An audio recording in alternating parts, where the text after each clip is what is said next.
Bonjour tout le monde. La vidéo concernant le montage des lignes en étang dit profond. Lac ou étang. Dit profond. C'est quand ça dépasse 2 mètres. Vous voyez, moi je parle pas des rivières. Hein. Ce qui est valable dans un étang n'est pas une rivière.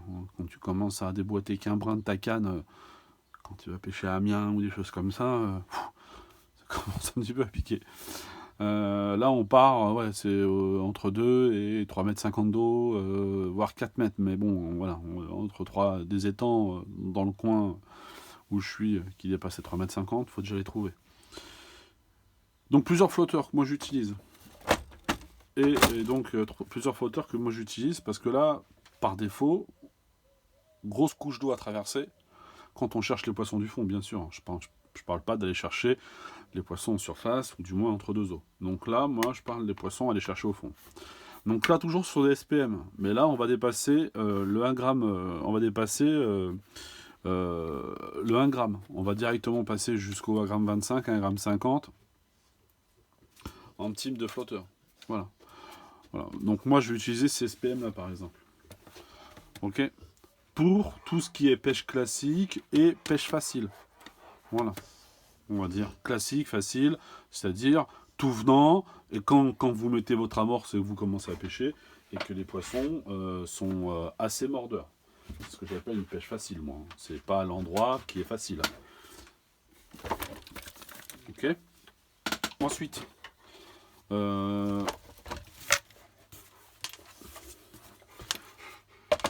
Brooklyn, s'il te plaît, va là-bas. Ensuite, pour tout ce qui est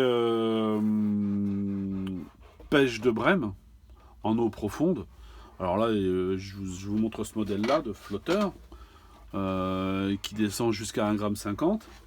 Simplement, faut pas hésiter de 1,50 g. Vous voyez, avec des petites olivettes comme ça. Bon, après, 1,50 g. Moi, je descends jusqu'à 3 grammes hein, en étang.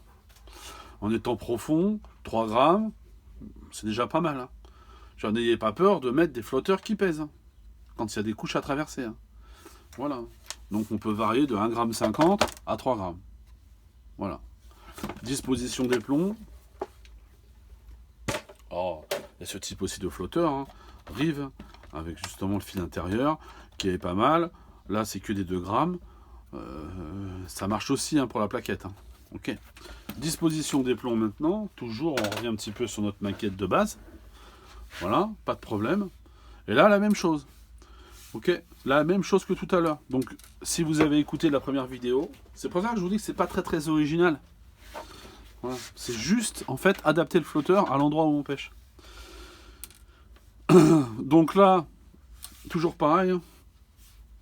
On va laisser, donc, moi je démultiplie à chaque fois la longueur de mon corps de ligne, la longueur de mon bas de ligne, et je le reporte. Donc là, que ça soit en pêche facile, ou que ça soit en pêche difficile, eh ben je mettrai toujours 2 plombs intermédiaires. Je mettrai toujours 2 plombs intermédiaires. Hop, je vais vous faire voir ce que je veux dire. Hop. Plomb touche, premier plomb intermédiaire, deuxième plomb intermédiaire, ma cendrée. Alors là, je vais essayer de faire ça en sorte que tout soit propre. Voilà. Et voilà. Et donc là, ce montage-là équivaut à un montage de pêche difficile en étant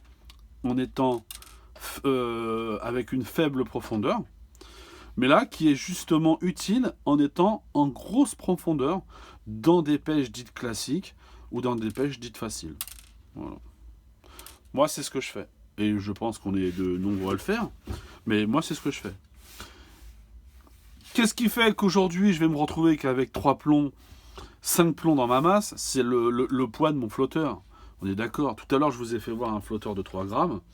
Là, vous n'allez pas avoir 3 plombs. Vous allez avoir une masse plus conséquente. Vous voyez ce que je veux dire? Là, on part du principe qu'à chaque fois, je vais pas utiliser. Mais là, je vais sacrifier une ligne montée, c'est pas très grave.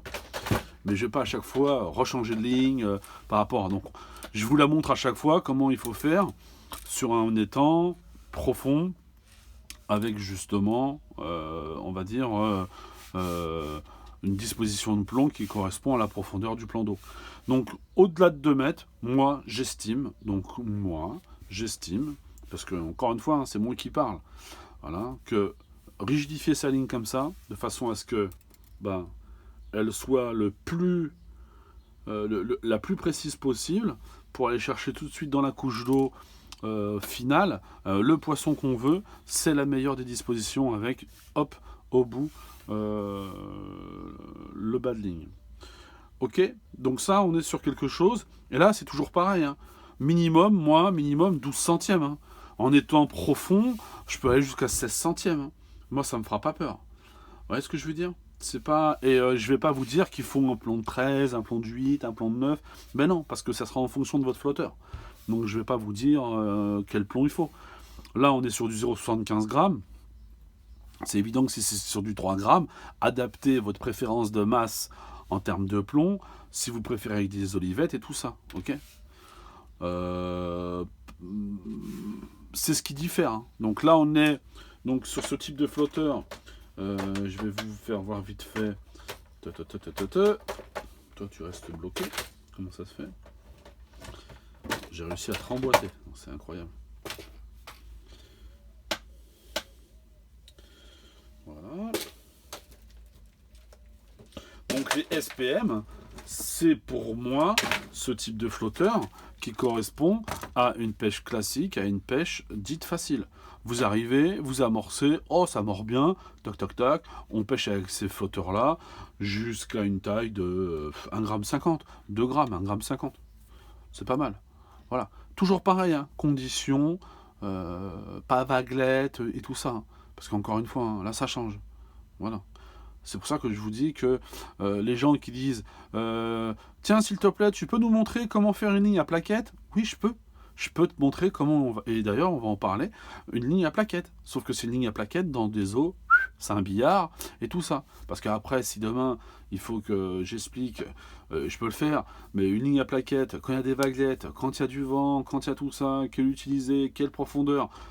c'est pour ça qu'aujourd'hui, malheureusement, tu vois, tu as ça comme cas, tu as ce type de flotteur,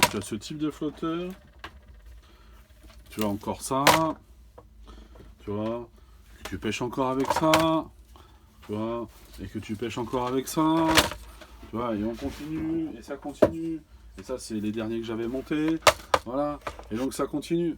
Pourquoi ? Parce qu'encore une fois, le problème, c'est que là où tu vas, et après il y en a encore, mais sinon ça va toucher le... Mais le problème, c'est que pourquoi ? Parce que sinon, tu vas arriver au bord de l'eau, comme j'ai déjà expliqué, hein, moi je me suis déjà retrouvé dans des endroits où je n'étais pas au courant du courant, de la rivière, bien sûr. Hein. T'es surpris, tu te dis je me ferai plus avoir, j'aurai le flotteur la prochaine fois. Ouais, donc là, il suffit que d'un seul coup, tu as un concours le lendemain, tu connais le plan d'eau, tu sais qu'il n'y a que 90 cm d'eau, que tu vas pêcher avec un petit flotteur. Arrivé là, il y a un force, il y a des bourrasques à 50 km/h, c'est fini. Tu es obligé de changer tes plans, de changer de flotteur. Tu es obligé de pêcher avec un flotteur comme ça. Tu aurais pêché peut-être avec un flotteur de 0,30, 0,20 grammes. Du coup, tu vas être obligé de sortir 1,50 g. C'est ça la pêche. C'est quoi? Quand je vous dis la pêche qu'on faisait avant, quoi que je faisais avant. Voilà.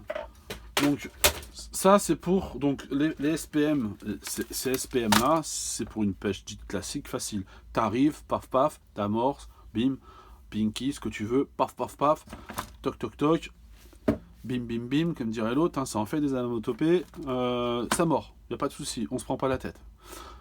Là, d'un seul coup, on se dit, tiens, il y a un petit trou. Est-ce que ça serait pas des petites vaches au fond qui est en train de me brouter un petit peu toute mon amorce? Et que les coquines, j'aimerais bien qu'elles viennent rejoindre mes copines dans la bourriche. Tu vois, et donc là, on parle de plaquettes. Et donc pour les plaquettes, ce qu'il faut, c'est ce type de flotteur. Alors, je vous l'ai fait voir tout à l'heure. Des flotteurs comme ça, boule jusqu'à 3 grammes. Voilà. Et là, pareil, pas de prise de tête. Hein. Cherchez pas à vous faire des nœuds à la tête. Pareil, même disposition. Toc, toc, toc. Vous équilibrez simplement le flotteur après avec des styles en bas ou en haut, comme vous voulez, ou avec des petits plombs. Voilà. Mais c'est la même chose. La seule chose qui peut varier après, c'est la différence de diamètre de votre badling, parce que vous allez vous dire, oula, si je commence à faire un petit peu de brème, un petit peu de plaquettes, il va falloir que je les déchire un petit peu plus, que je les sorte un peu plus rapidement de l'eau. Voilà. Mais sinon, vous faites pas de nœud à la tête. Hein. Moi, je vous dis, c'est quasiment... voilà. Alors, pour ceux qui vont dire, ouais, il faut faire traîner, il faut faire ceci. Faire traîner, si ça mord, il n'y a pas besoin. Hein. Ok, hameçon, pêche en profondeur, bah écoute, entre, je dirais, quand ça mord bien, entre la pêche normale et, on va dire, une pêche facile, entre 22 et 16. Voilà. Quand ça mord très bien le gardon, n'hésite pas, mets du 16. Hop, ça va vite à dégorger. Tu te prends pas la tête. Voilà. Quand c'est un petit peu moins productif, tu descends à 22, jusqu'au 24 tu peux, mais bon, après voilà. Et puis quand tu commences à de la plaquette, là, ouais, entre du 20 et du, ouais, entre 20 et 16 aussi. Voilà. Et ça ramène. Voilà. Badling après 8, 12, 10, 9 centièmes, comme on a envie. Mais voilà, ce montage-là est identique pour les eaux en eau profonde, comme pour les eaux en eau peu profonde, compliquée. Donc en fait, la technique du peu compliqué, tu l'utilises dans une eau profonde. Et là, c'est pareil. Hein. J'espace les plombs en fonction de la profondeur. Ok ? Donc si j'avais pêché avec un badling, moi, de 16 cm, bah, j'aurais mis à chaque fois 16. Là, je vous le montre parce que si je fais à chaque fois grand, bah, ça sort du cadre de mon iPhone. Ok pour ça, est-ce que vous avez... Alors si vous avez des questions, hein, comme l'autre, hein, n'hésitez pas. C'est pas très original, hein, je préfère vous le dire. Hein, c'est pas très...